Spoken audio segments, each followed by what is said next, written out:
Uniform civil code आने से धर्मांतरण नहीं रुक जाएगा। यूनिफॉर्म सिविल कोड आने से रोहिंग्या नहीं भाग जाएंगे। यूनिफॉर्म सिविल कोड आने से बांग्लादेशी नहीं भाग जाएंगे।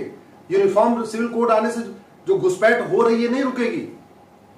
यूनिफॉर्म सिविल अगर घुसपैठ रोकना है, धर्मांतरण रोकना है, तो आपको तत्काल one nation one penal code, one nation one police code और one nation one judicial code लागू करना पड़ेगा। One nation one penal code का मतलब इंडियन पिनल कोड पहले से चल रहा है, इसको फेंकिए, 1860 में बनी थी, एक नई इंडियन पिनल कोड बनाइए, उसी में एक चैप्टर घुसपैठ पे रखिए, एक चैप्टर धर्मांतरण पे रखिए।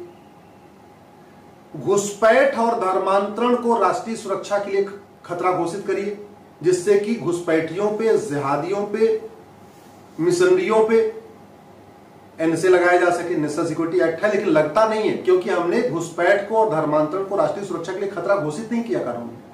कानून है लेकिन घोषित नहीं किया। हमारे पास यूएपीए है, देश की एकता अखंडता के मजबूत बनाए रखने के लिए यूएपीए है, कानून है, गूगल करना। लेकिन हमने घुसपैठ को और धर्मांतरण को देश की एकता अखंडता के लिए खतरा नहीं घोषित किया है, इसलिए घुसपैठियों पे, मिशनरियों पे, जिहादियों पे यूएपीए नहीं लगता है।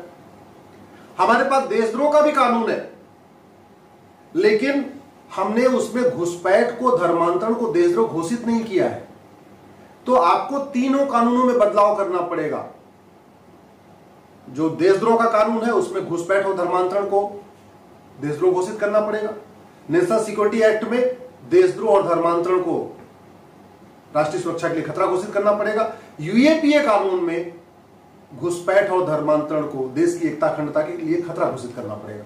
फिर पुलिस अपना काम शुरू कर देगी। फिर दूसरा काम करना पड़ेगा, one nation one penal code लागू करना पड़ेगा। हमारे देश में 1861 का पुलिस एक्ट चल रहा है, और ये 1861 का पुलिस एक्ट अंग्रेजों ने बनाया था देश के हमें भारत को गुलाम बनाए रखने के लिए। चूंकि 1861 का पुलिस एक्ट चल रहा है, इसलिए जो पुलिस पहले अंग्रेजों की गुलाम थी वो सत्ता की गुलाम हो गई। अब यूपी में बाबा की पुलिस अलग तरीके से काम करती है, केरल की पुलिस अलग तरीके से काम करती है, झारखंड की पुलिस अलग तरीके से काम करती है, बंगाल की पुलिस बिल्कुल अलग तरीके से काम करती है। क्यों? क्योंकि 1861 का पुलिस एक्ट चल रहा है। हमें पुलिस जो सत्ता की गुलाम बनी हुई, इसको सत्ता की गुलामी से बाहर निकालना पड़ेगा। हमें पुलिस को स्वतंत्र आजादी देना पड़ेगा। पुलिस के ऊपर जो तलवार लटकती रहती है कि किसी जिहादी को पकड़ ले, किसी मिशनरी को पकड़ ले, किसी घुसपैठिया को पकड़ ले तो उसका रातों रात ट्रांसफर हो जाएगा, उससे हमें बचाने के लिए 1861 का पुलिस एक्ट खत्म करना पड़ेगा। एक नया one nation one penal code लागू करना पड़ेगा। और आर्टिकल 14 यही कहता भी है। आर्टिकल 14 कहता है रूल ऑफ लॉ। तो रूल ऑफ लॉ तो तभी अच्छा होगा ना जब अच्छी पुलिस होगी। दूसरा, one nation one penal code. अभी हमारे पास धर्मांतरण के लिए कुछ राज्यों ने कानून बना दिया, कुछ राज्यों ने घुसपैठियों के लिए भी कुछ किया है, लेकिन घुसपैठ और धर्मांतरण राष्ट्रीय स्तर पे होता है, पूरे देश की समस्या है। इसलिए एक नया इंडियन पिनल कोड बनाया जाए, उसी में एक चैप्टर घुसपैठ हो और एक चैप्टर धर्मांतरण, एक चैप्टर हो ऑफेंस रिलेटिंग टू इनफिल्ट्रेशन और एक चैप्टर हो ऑफेंस रिलेटिंग टू कन्वर्जन।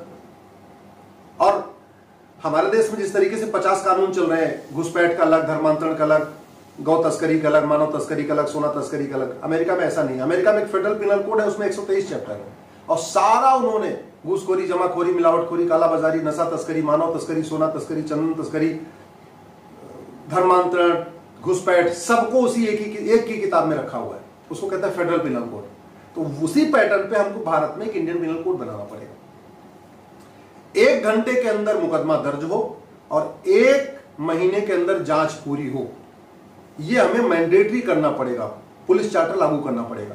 लेकिन 1 महीने में जांच तभी पूरी हो सकती है जब भारत में नार्को पॉलीग्राफ ब्रेन मैपिंग कानून हो। अगर नार्को पॉलीग्राफ ब्रेन मैपिंग कानून होता तो आसाराम जी सच बोल रहे हैं या आसाराम जी के ऊपर जो आरोप लगाया गया वो सच अब तक पता चल गया होता। बृजभूषण शरण सिंह सच बोल रहे हैं या उनके ऊपर जो आरोप लगाया गया वो सच अब तक पता चल गया होता। गांधी परिवार सच बोलता है या उसके पास कालाधन बेनामी संपत्ति है अब तक पता चल गया होता। लालू यादव के पास कालाधन बेनामी संपत्ति है कि नहीं अब तक पता चल गया होता। ममता बनर्जी के पास कालाधन बेनामी संपत्ति है कि नहीं अब तक पता चल गया होता। अगर नार्को पॉलीग्राफ ब्रेन मैपिंग कानून बनाया होता तो स्टालिन के पास कालाधन बेनामी संपत्ति है कि नहीं पता चल गया होता। तो नार्को पॉलीग्राफ ब्रेन मैपिंग कानून बनाना पड़ेगा, तभी 1 महीने के अंदर जांच पूरी हो जाएगी। और एक हमें जुडिशियल चार्टर लागू करना पड़ेगा, one nation one judicial code लागू करना पड़ेगा कि हर मुकदमे का फैसला हर हालत में 1 साल के अंदर करना है। ये जो जजेस बार बार एडजर्नमेंट देते रहते हैं, वकील तारीख पे तारीख मांगते रहते हैं और जज तारीख पे तारीख देते रहते हैं, ये नहीं चलेगा। आपको हर हालत में 1 साल के अंदर मुकदमे का फैसला करना पड़ेगा। तो ये one nation one judicial code, तो ये 3 काम हो जाए, one nation one police code, one nation one penal code, one nation one judicial code, तब जाके वास्तव में जिहाद रुकेगा।